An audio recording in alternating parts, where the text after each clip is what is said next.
2021 সালে বিধায়ক হওয়ার পর থেকে পাড়ায় পাড়ায় দিদিভাই করছি। এবং দুদিন আগে আমরা যখন এই নতুন এগারাতে এসেছিলাম, পাড়া পাড়া দিদিভাই করার 1 ঘন্টা বাদে কিছু তৃণমূলের দুষ্কৃতী 4-5 জন আমাদেরকে রাস্তা থামায়, হেকেল করে, অপমান করে, কাজের বাধা দেয়।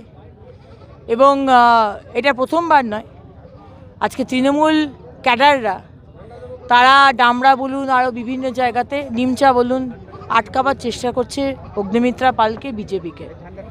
এইভাবে তো আটকানো যাবে না, অগ্নিমিত্রা পালকে আটকানো যাবে না, বিজেপির কার্যকর্তাদের আটকানো যাবে না, বাংলার মানুষকে আটকানো যাবে না। 15 বছর ধরে তৃণমূলের ক্যাডার আর মুখ্যমন্ত্রী আপনি যে অপশাসন করেছেন সেটা আগে ভাবা উচিত ছিল। ডবল চাকরি, গরিব মানুষের বাড়িতে জলের কানেকশন, আজকে রাস্তা নেই, লাইট নেই, শিক্ষা ব্যবস্থা ভেঙে পড়েছে। শুধু 1500 টাকা দেবেন লক্ষ্মীর ভাণ্ডার আর 1500 টাকা যুব সাথী দিয়ে যদি মনে করেন বাংলার মানুষ আপনাকে ভোট দেবে আর বিজেপিকে আপনি আটকাবেন, সম্ভব নয়।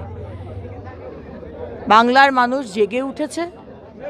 আমরা এই তোষণের সরকার, উন্নয়নের দিকে তাকান না, শুধু তোষণ করে যান। শুধু 15 বছর ধরে হিন্দু মুসলমান আর কেন্দ্রের বঞ্চনা, এই তো একটা কথা। আমরা এই সরকার চাই না, যে সরকার একজন মহিলা মুখ্যমন্ত্রী বসিয়ে মহিলাদের সুরক্ষা সম্মান দিতে জানেন না, পদে পদে মহিলাদের অপমান করা হয়, আমরা সেই সরকার চাই না। আমরা মানে বাংলার মানুষ। আজকে আমাদের আক্রমণ করা হয়েছিল, আমরা আবার সেই জায়গাতেই আজকে আবার আন্দোলন করি। যেখানে আটকাবেন সেখানে 10 টাইমস ক্ষমতা নিয়ে সেখানে আমরা আবার আন্দোলন করব। কোনোভাবে আমাদের আটকানো যাবে না। বাংলার মানুষ আমাদের পাশে আছে।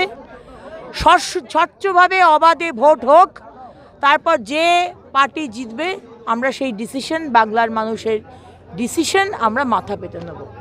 কিন্তু তার আগে বিধায়ককে আপনি তার এরিয়াতে প্রচার করতে দেবেন না, বাড়ি বাড়ি যেতে দেবেন না, আমরা তো সেটা শুনবো না।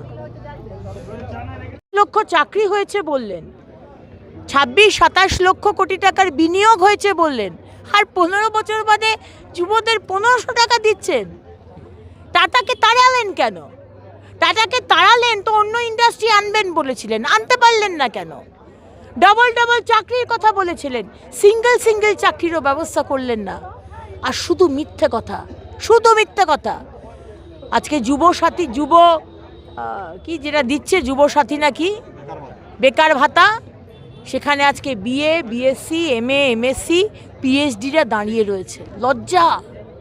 আজকে যেভাবে যুব সমাজের কোমর ভেঙে দেওয়া হয়েছে, কোথায় আজকে বড় বড় ইন্ডাস্ট্রিতে কাজ করার কথা ছিল কিনা, আজকে যারা যেতে চায় না বাইরে, যারা মা বাবাকে ছেড়ে বৃদ্ধাশ্রম ছেড়ে যেতে চায় না, তারা আজকে রাস্তায় দাঁড়িয়ে আজকে এই ভাতা দিচ্ছে। তার মধ্যেও দুর্নীতি। যে ফর্মটা ফিল আপ হচ্ছে তার কোনো রিসিট নেই। কেন মুখ্যমন্ত্রী ফর্মটা ফিল আপ করাচ্ছেন, রিসিট দেবেন না তাকে? রিসিট দিলে তো মুশকিল, তাই না? প্রমাণ রয়ে যাবে যে ফর্মটা দেওয়া হয়েছে। এটা থেকে ইলেকশনের আগে তোলামুলিদের হাতে আবার ফান্ডের ইলেকশনের টাকা, আমাদের ট্যাক্স পেয়ারের টাকা দিয়ে দেওয়ার আরেকটা ষড়যন্ত্র। কেন? গণতন্ত্র মেনে, সংবিধান মেনে SIR প্রসেস আরও 11টা রাজ্যে হচ্ছে। কোথাও তো তামিলনাড়ু, কেরালা, সেখানে তো বিজেপির রাজ্য নেই, বিজেপি শাসিত রাজ্য নয়, তো সেখানে তো কোনো ঝামেলা হচ্ছে না। আপনি ঝামেলা করছেন কেন? আপনি জামাতের বি টিম। আজকে জামাত জিতেছে বাংলাদেশের ইলেকশনে পশ্চিমবঙ্গের বর্ডার এলাকাতে, এবং বলা হচ্ছে যারা জিতেছে জামাতের লিডার, আজকে শামশেরগঞ্জের হরগোবিন্দ দাস, চন্দন দাস বলুন, তাদেরকে এসে ওই পার থেকে 100 লোক এনে কুপিয়ে মারা হয়েছিল। আজকে সে জামাতে বাংলাদেশে জিতেছে। মমতা ব্যানার্জি, আপনি তো জামাতের কথায় চলছেন।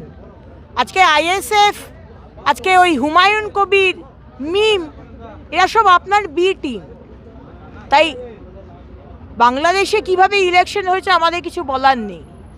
যেভাবে বিহারে শান্তিপূর্ণ ইলেকশন হয়েছে এবারেও হবে। এবার আপনার ওই ক্যাডারদের দিয়ে বুথ দখল করা, ওয়েস্ট বেঙ্গল পুলিশ সেন্ট্রাল ফোর্সকে নিয়ে অন্য জায়গায় চলে যাবে আর বুথে রিগিং হবে। মৃত ভোটাররা ভোট দিচ্ছে, ডুপ্লিকেট ভোটাররা ভোট দিচ্ছে, এবার আর হবে না। হবে না। আপনি অনেক চেষ্টা করেছিলেন, আপনি ঘেঁটে দেবার অনেক চেষ্টা করেছিলেন, হবে না। এসআইআর হচ্ছে, এসআইআর শেষ হবে, ইলেকশন হবে, আর 5 তারিখ 2026 রাত্রির 12টার মধ্যে যদি নতুন সরকার গঠন না হয় তাহলে রাষ্ট্রপতি শাসন হবে। আর রাষ্ট্রপতি শাসন হলে কিভাবে ইলেকশনটা হবে সেটা মুখ্যমন্ত্রী আপনি ভালো করেই জানেন আশা করি।